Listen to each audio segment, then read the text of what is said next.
Inevitably with time, what happens is that we are stuck in a loop. We want to do something, we don't do it, and we rationalize why we cannot do that. This is the reason that I cannot get over. And we start finding excuses, for example, in our past. We blame our parents. I was bullied, I was wrong, I was lied to, I was deceived, I was not loved, I was not praised. And this is basically all, of course, just excuses of our ego.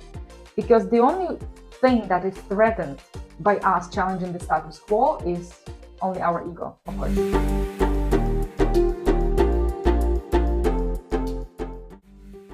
Hello everyone, my name is Marina. I'm a life purpose coach, and on this channel I'm talking about human potential, life purpose, self-growth and development. Join me on this path here. So today I wanted to record more of a conversation, maybe a podcast, maybe something of a blog. And I wanted to explore with you the topic of blockages inside of our mind. Sometimes we experience a certain desire, a motivation, an interest, and we are pulled in a certain direction. We're curious about something. Maybe we want to do a certain job. Maybe we want to explore a certain art or a certain skill. Maybe we want to try doing something because we see other people doing it and being, very cool, very awesome. But when we try to do it ourselves, there is obviously a problem, a blockage, and we don't know how to get through. We don't know how to approach it, and we are basically stuck. And with time, if we do not realize that potential, if we don't allow ourselves to explore that activity, that hobby, that interest, if we do not pursue that passion, we start rationalizing, right? We start telling ourselves why we cannot do that for rational reasons that are not preferably related to ourselves. So it's not our weakness that we don't do that. It's just some external condition or force, or maybe the lack of time that prevent us from doing that stuff, right? And then inevitably with time, what happens is that we are stuck in a loop. We want to do something, we don't do it, and we rationalize why we cannot do that. Some of us are becoming very self-aware, very developed, very progressed, and we start telling that, yeah, probably the reason is not outside, the reason is within me, within myself. But this is the reason that I cannot get over. And we start finding excuses, for example, in our past. We blame our parents. That's the fault of my mother. That's the fault of my father, my grandmother, my brother, my sister, my teachers at school, my friends at school. I was bullied. I was wronged. I was lied to. I was deceived. I was not loved. I was not praised. So we try to rationalize our inability to do something that we really, really want in our past. So that's the next stage. Then people who are even more developed, quote unquote, people who work on self-growth quite a lot, get a step higher, get a step closer to themselves, to real truth, and they say, okay, it's not really the past that is hindering me, but it's my inability to face my limitations, and it's probably related to my fear, because to face this fear, it's obviously extremely scary, and I do not have resources to do that. So on that next level, people recognize that the problem is not outside anymore. So it's not in their present outside, it's not in their past outside, it's not in any conditions around them, but it's within them. They recognize that, but they still do not quite have the energy or motivation enough to pursue something that they really want to pursue. And then they start finding excuses like, I'm broken, I'm bad, I'm not good enough, I'm not trained enough, I have not studied, I don't have enough resources, I don't have energy to face that right now, it's very scary. And this is basically all, of course, just excuses of our ego. Because the only thing that is threatened by us challenging the status quo is only our ego, of course. And when we are afraid to touch our fragile egos, quote unquote again, we are preventing ourselves from developing, from growing. So we stick to our comfort zone. We never go outside. We never cross the border of what is allowed, of what is considered normal. Some people say that, yeah, I'm afraid to be perceived as weird. I don't want to be judged by others.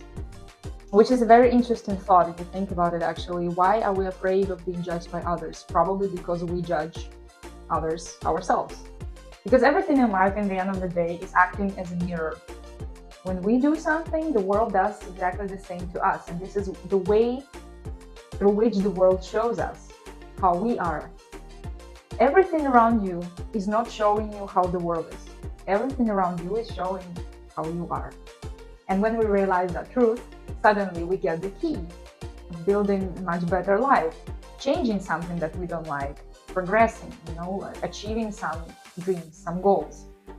So when we do not achieve goals, when we are not progressing in our life, when we are stuck, when something is not working, it means that we fail to recognize around us the reflections of ourselves. We are not strong enough to face the truth about ourselves, and we do not really want to change ourselves. We probably are very stubborn in believing that we are the right ones. The world is wrong. I am the right one. And then we have all sorts of proofs or attempts to prove that we are the right one. And we can say, for example, everyone is doing that. So when I'm doing that, I'm also the right one. Or it has been done this way forever, since, I don't know, for ages. My parents told me that that's correct. My teachers told me that that's correct. My employer told me that's correct. The law says that is correct. So I cannot do anything otherwise. And of course, here there is partially the truth, the law and the order that we inherit from the environment, from our close environment, our family, our parents, from our medium level environment, which is our friends, our job, everyone who is there, and our distant environment, meaning the government, the planet, the area that we live in the world. So of course, those rules and regulations are very important because they preserve the order and some sort of control that is needed in the society. But if we follow everything to the T, we restrict ourselves. And when we restrict ourselves, we restrict our creativity. And when we are not expressing creatively ourselves from within, we become inevitably a biorobot. We are not creative beings that are showing up in life the way we are meant to, spontaneously, with self-expression, with interest, with curiosity. We start being very limited. We are in the box and we see the world from our box. And this is when we start being limited so much. So coming back to my initial point, the people at the level where they recognize that the problem is within them, the problem is because they're sitting inside the box, but they are not ready yet to get out of the box because of some perceived threat to their ego. They don't know what's going to be outside of the box. As they say, the world is a wild west. The world is scary. The night is coming and the night is scary, right? As it was in the Game of Thrones. So people are not quite ready to get out. Yet they still recognize that it's up to them. It's up to their own responsibility. And then ultimately the next level, the next stage, when the person cannot stay in the box any longer, like this is so painful, this is unacceptable, there is no way they can sustain status quo, then they start probing. They start getting outside of the box a little bit. Maybe they just like open, the lid a little bit and they look out what is out there. Then they see the world is crazy. Oh no, my God, that's absolutely unacceptable. They go back. And then they venture again and again. Some people try to push a little bit the walls of the box. So they enrich a little bit their comfort zone. They start enlarging it a little bit, little by little. And those brave efforts always bring satisfaction and gratification because we are meant to grow. We are not meant to shrink. A lot of people with age are becoming an exaggerated version of themselves. I will repeat that incredible quote that I read a long time ago. With age, every one of us becomes an exaggerated version of ourselves. Why? Because the world is never static. We are never static. Our personalities are not static. We are always moving. We are in a state of movement. And we can only move upward in a spiral movement, meaning that we are growing, or we are moving downward in a spiral movement. We are downgrading ourselves at accelerated speed, of course. So in order for us to To progress with life, we have to either go up or go down. And if we do not actively go up, if we do not actively overcome the gravity that pulls us down, we inevitably go down with the gravity as well. That's why a lot of people just exaggerate their, let's say, undesirable tendencies with years. The person who was a little bit negative becomes extremely grumpy when they are old. The person who was feeling the victim develop a lot of diseases in their body because they feel that they have to be punished for that. People who are not able to communicate and not able to express their emotions in a healthy way, if they don't work on that, with time they become very lonely because they have not learned to develop this relationship. So we always go either down and everything becomes worse and worse and worse and worse and worse, or we go up and everything becomes better and better and better and better and better. That's the law of nature. That's the law of life. We cannot do anything about it. We can only play along these rules, these universal laws, or we can deny them, pretend they don't exist, and then we suffer the consequences of ignoring the reality. As I spoke quite some time in our blog with Henrik, you might have seen our videos from our YouTube channel Forms. We say that you can ignore the reality, but you cannot the consequences of ignoring the reality. So for a while, you can put blindfolds on yourself, but inevitably, as you live your life blinded, you might encounter certain events that are not really that great for you, right? So the point is that when we start pushing the boundaries, limits of our box, or we try to venture outside of our box, maybe we make a small window so we start exploring what reality is like. It is a very gratifying and enriching experience ultimately, but the process of it can be scary, can be painful, because seeing the reality the way it is, it's never a pleasant experience. When we are living in the box, we are wearing these famous pink glasses, meaning that the world is perceived through a certain prism and lens, and everything is stable, everything is understandable, everything is comfortable. And the moment we see the reality for what it is, we see that it's chaos actually out there. It's completely chaotic. We have no control over what's happening. And moreover, the rules that we thought applied before actually don't apply anymore for other people. We suddenly see foreigners that do things in a different way, and we realize, that's weird. That's crazy. How do they do that? And if we really follow that thought, if we are really true and honest with ourselves, we realize that it's not that they are wrong and we are right. They are right for themselves as well, because they live their life like this all this time for centuries. And when they encounter us, they think we are wrong. That's why there are so many clashes around the world these days, because people fail to realize there is no one correct way. You are not the right one. I know it sounds scary. I know it sounds unacceptable. I know it sounds like it's anarchist, and it will create a lot of chaos. But in fact, it will create harmony when we realize that we are meant to live in synergy with others. We are meant to accept our differences and work with them. We are not meant to deny other people. We are meant to accept our diversity. We're meant to accept that we are different, and we're different on so many levels. On a very fundamental level, of the level of our existence, we are biological organisms. We are the species living on this planet, and we have some fundamental rules that govern all our lives. But if you think about it, why we are different from animals? On a fundamental level, we are also alive, and all we want is to live and thrive. That's what they want as well. So what makes us so different, that we are smart? Well, is it really the fundamental thing, or is it a building block on top of that? And then if you add all of the building blocks, we realize why people in different societies seem to be so different, are perceived to be different, when in reality we are not that different on a fundamental level. So if we honor and we recognize other people on a fundamental level, we start developing the empathy that is needed to break through all the building blocks and start accepting them on other levels, on higher levels as well. And suddenly other people with other religion is not a threat to our religion, unless we realize that we want to perceive it this way, right? The democratic rights are a good stepping stone towards this acceptance, towards acceptance of other people. But I think before we get onto that level, we have to first fundamentally accept ourselves, and to accept that, yes, even though I'm living in a box and I keep pushing my box, The box is necessary way for me to preserve my sanity. The box is basically a metaphor for an ego. Every one of us has an ego. What is an ego? It's a construct of all the beliefs that you have accumulated through your lifetime that define you as a unit, separate from the society. That's why they say when you dissolve the ego, you become one with everyone, because ego is what makes you through the prism of your experiences. Now, the ego is not ultimately good or bad.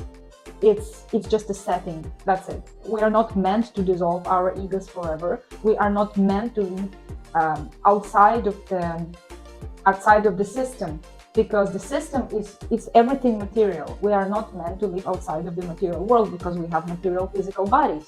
So all the people say that the only purpose of this life is to transcend the ego and to dissolve ourselves.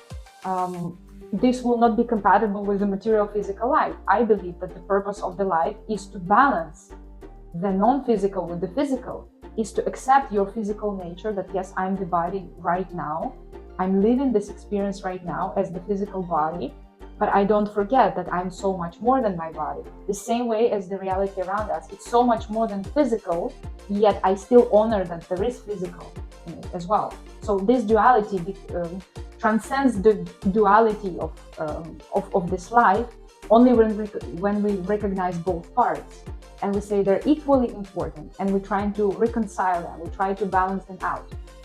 Which means that if I'm a spiritual person, I'm not running away from money, I'm not running away from a physical life in the society. Same way as the person who is living in the society, who has a business, who works for the government, is not denying the fact that they are much more than their physical human body, right? They are consciousness, they have the consciousness, and they're part of one consciousness, right? The unconscious mind.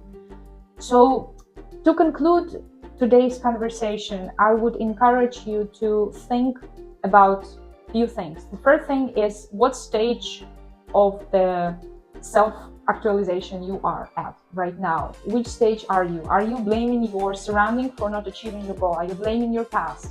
Are you blaming yourself? Are you blaming your mind? Are you blaming something else? Well, if you do any of that, please just don't. Stop blaming everything and everyone. It's no one's fault. It's not your fault, it's no one else's fault, it's just the way how life works.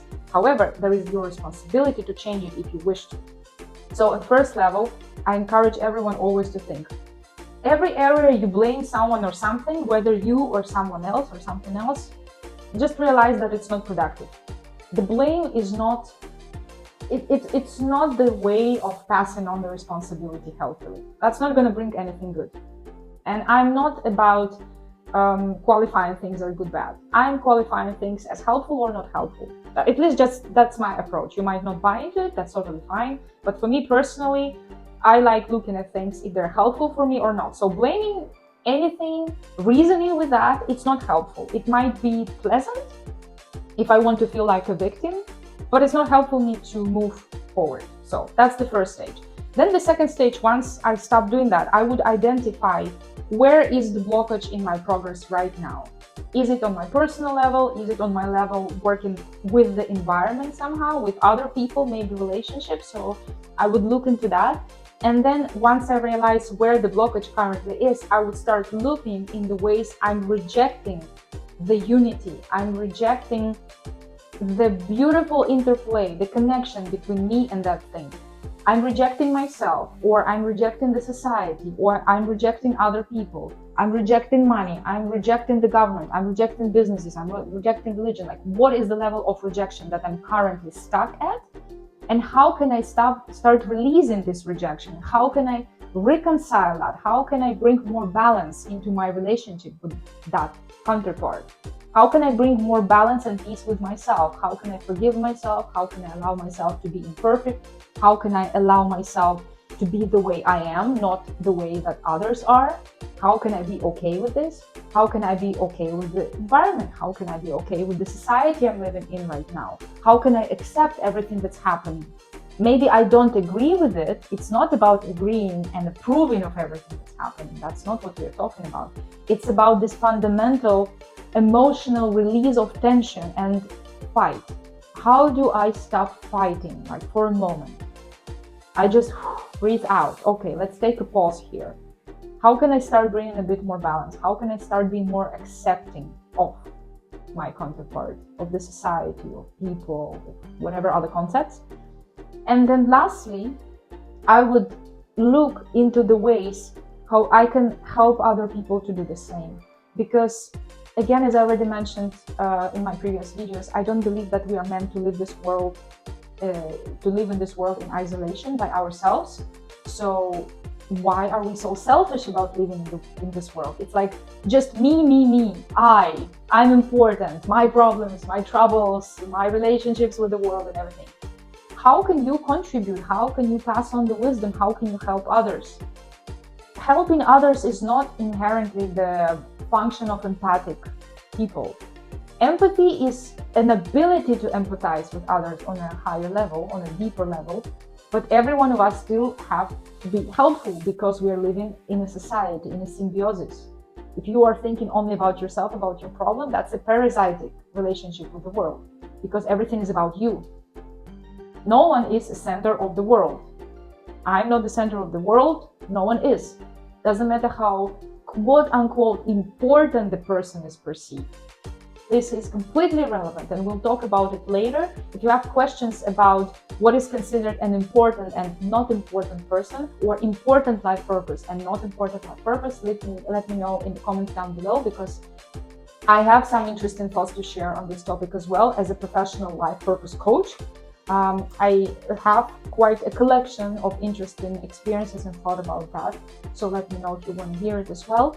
But again, think about the ways you can be helpful to the world in one way or the other, with your skill set, with your personality, with your way of looking at the world. You are so good at money. Brilliant. How can you help other people to become good with money as well?